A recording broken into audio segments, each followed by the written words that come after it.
Opposition leaders are slamming the centre for losses occurred during the recent escalation with Pakistan.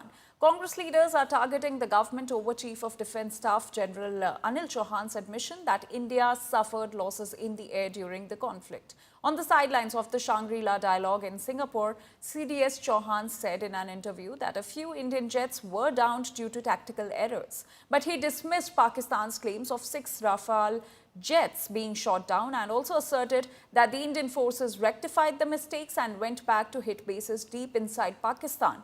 Now, Congress President Mallikarjun Kharge has accused the government of misleading the nation.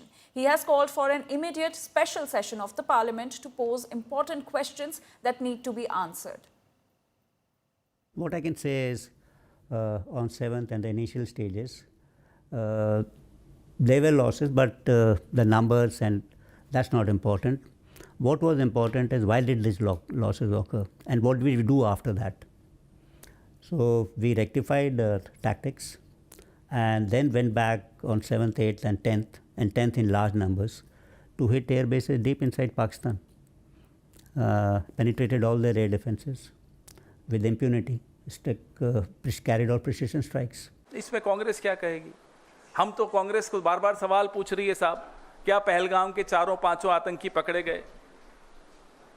Pulwama में RDX कौन लाया? क्या आपने ceasefire में हाफिज सईद, अजहर मसूद, दाऊद इब्राहिम इन सबको वापस लाने की शर्त रखी या नहीं रखी? किन शर्तों पे सीज़फायर हुआ?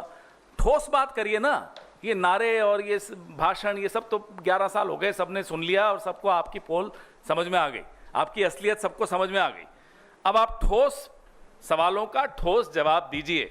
मोदी जी ये भी बताइए कि अब जो पाकिस्तान में कुख्यात उग्रवादी संगठन चल रहे हैं, जिसमें जैश-ए मोहम्मद है, लश्कर-ए तोयबा है, JUM है, JNK लिबरेशन फ्रंट है और न जाने कितने उग्रवादी संगठन हैं, 100 के करीब, जो भारत के खिलाफ उग्रवाद फैलाते हैं, क्या अब वो सारे उग्रवादी संगठनों पर वो ताला लगाएगा पाकिस्तान?